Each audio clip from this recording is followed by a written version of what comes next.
So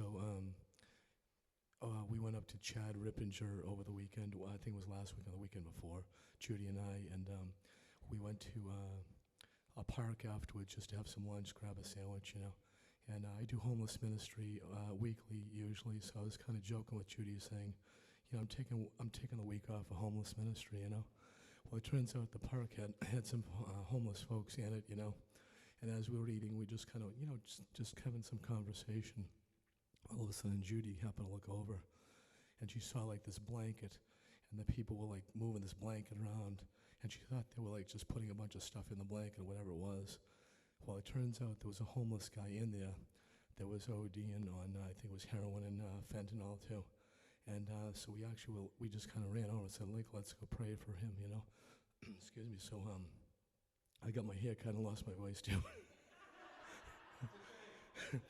But so we ended up going over praying for him and stuff like that. And there was a guy who hopped out of the truck, and he came over. He got there before we did. He was trying to help him and, I don't know, give him like the compressions or whatever. It turns out the EMTs came at the same time. And the guy, like, his eyes were back in his head. He was literally looking like he was dead.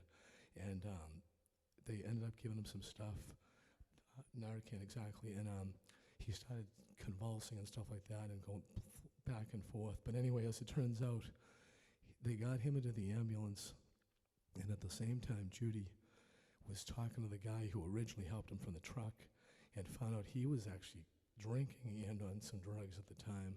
So he shared his story about how he was actually like in jail and how God never does anything for him, So we shared how we've had some past situations in our lives where God did do stuff for us. We asked if we could pray for him. So we prayed for him. He repented. He forgave folks in his life, received Jesus into his heart. And we asked him, how you feeling? He's like, I feel amazing. And we're like, that's the Holy Spirit. He loves you, and he's got a plan for your life. So that's what we shared over the weekend. So.